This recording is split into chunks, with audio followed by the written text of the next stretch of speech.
Hey guys, Custom1 here. This one is gonna be about TNA this time as well.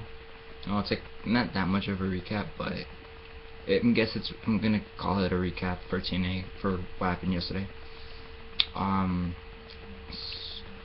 so they kicked it off with Dixie Carter about to make a huge announcement, but gets interrupted by Jeff Hardy, and he wanted reason. I guess he was gonna ask reasons why, but also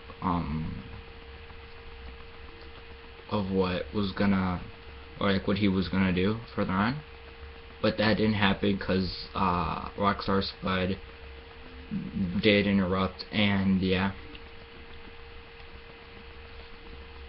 interrupt him. So Jeff put his hands on Rockstar Spud, which did converse into that one kid, that one dude, Dixie Carter's, or Ethan Carter the third. He came, or EC3, whatever you guys want to call him. And I'm gonna call him that thing, because honestly, he's a good wrestler. He's a good heel. It's just that he didn't earn it. He didn't earn it really. They just thought, like, why not just bring this kid in, let him win a few matches, and then yeah. And so he gets to that point stand position. So EC3 came out. He ended up, attacking Jeff Hardy, taking him out of the ring, making sure he didn't have to deal with it. And then we have Sting coming out here, interrupting Dixie Carter again,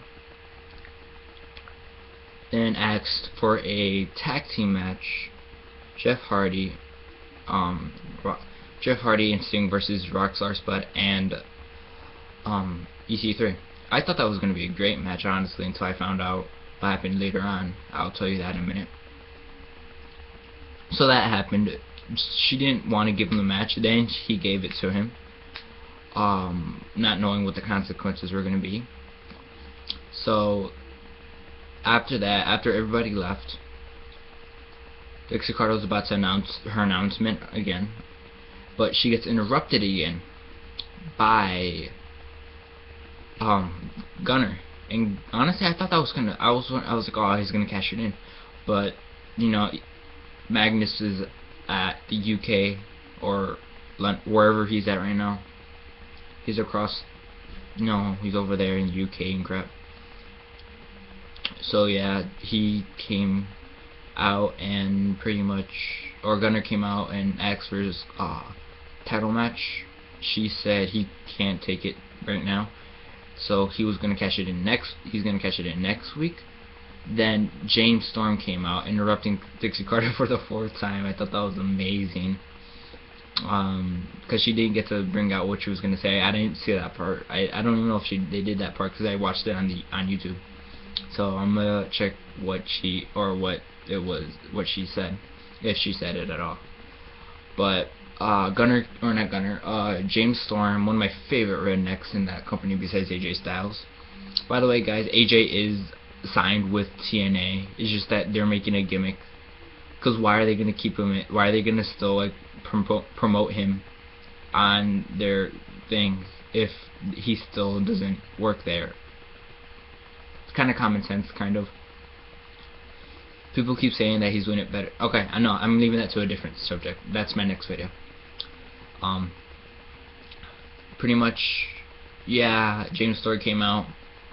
He ended up saying, hey, I don't like that you're the champion right now, or that you won that belt, or that the briefcase, because James Storm was at the urge of winning it. And yeah, pretty much I was like, oh, this is gonna be a conflict. This is bad for their divisions, though, because they don't have that many tag team divisions. I think they have only two tag teams left, because what's his name? Chavo Guerrero got fired, Um, and then James Storm and Gunner, I think they're breaking up. Because James Storm challenged Gunner for the briefcase. So, you know, that's gotta be there. Like, oh, this is gonna be a feud going on for a while.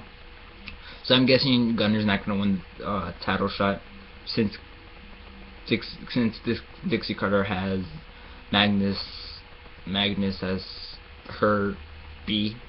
I'm trying to keep my verbal language minimal, because you know. Pretty much Magnus. Getting on to our okay, now the next match, or finally we're gonna see matches coming up now, because the main beginning of all of it was just conflict. Like, I want to see all this. What the hell? So the first match we saw was a Divas match, ODB versus Lady Tapa. I expected what the match was gonna come up. I was like, okay, so ODB is gonna lose, and then and then all this other crap. I'm surprised that Madison Rayne didn't come out. Like, she came back. I was like, oh, cool, this is gonna be nice. Madison Rayne finally returns and all that. And I'm surprised she didn't come out there and save her. I know Madison Rayne is gonna be at that title shot though. She's gonna go after that title. So yeah, the ODB and Lady Tapa, it's kind of getting oldish, if you'd say.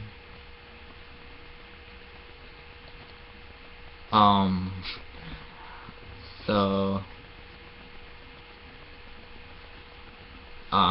yeah, that's gonna get a little bit old sooner or later. But OBD doesn't have rematch clause, at least I don't believe so. So yeah, I think what's next again? What was the next? I think it was, I don't remember. Like, they didn't put it properly together. I know I'm gonna go with the James Storm versus Gunner. Okay, that match was okay, I guess. Like, I knew like something was gonna happen, like where James Storm is he gonna win it, and I did, and I predicted that very well. Like, okay, so James Storm's probably not gonna win it. Gunner's gonna probably win it by a pinfall or submission or whatever. I didn't expect them to both get counted out.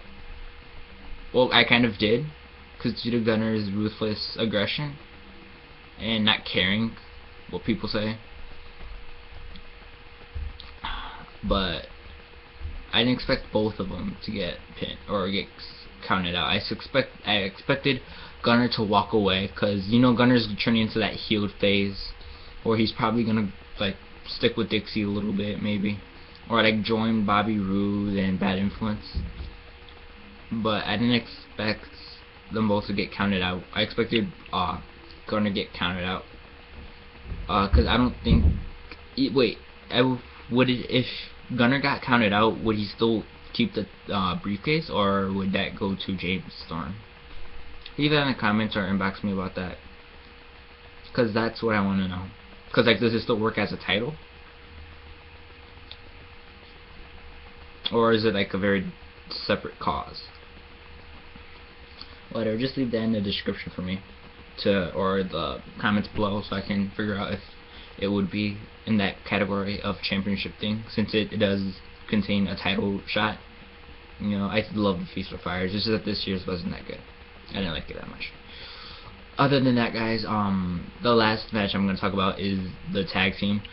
The reason I expected Dixie Carter to say yes to that tag team match was because I knew she was going to do something to manipulate it.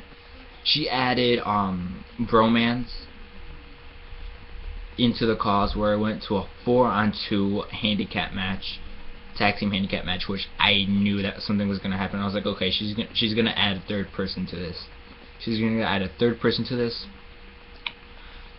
or she's just gonna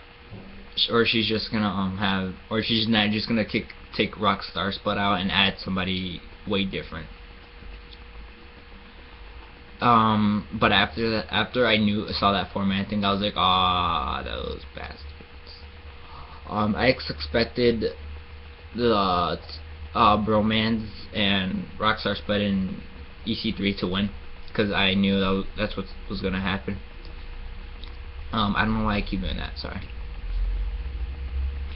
But at the end of that match, EC3 got the pin over Sting. But if anyone noticed, right when he did the overlay or whatever it was called again, I forgot. When he turned him over for the pin, if you noticed, he kind of grabbed onto the tights.